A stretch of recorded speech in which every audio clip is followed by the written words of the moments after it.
So அதாவது ஒரு வைப்புன்னு வச்சுக்கோங்களேன். நீங்கள் என்ன நல்ல விஷயங்களை நினச்சிங்கன்னா உங்களை சுற்றி குட் வைப்ஸாக இருக்கும், குட் ஃப்ரீக்வன்சியாக இருக்கும்.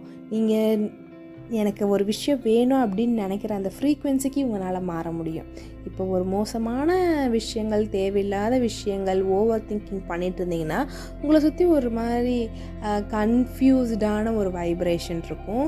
அது பிரபஞ்சத்துக்கு நீங்கள் என்ன சொல்ல வரீங்களே அது தெரியப்படுத்தாது. அப்போ உங்களுக்கு வேண்டாதது தான் நடக்கும்.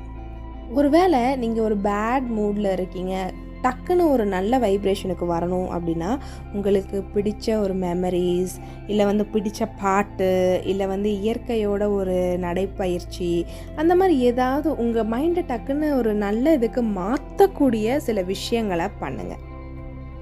இந்த இடத்துல அதிகமான குட் வைப்ரேஷன் இருக்கிற ஒரு விஷயம்னா அன்பு தான். நீங்கள் அன்பை வெளிப்படுத்துகிறதாலேயோ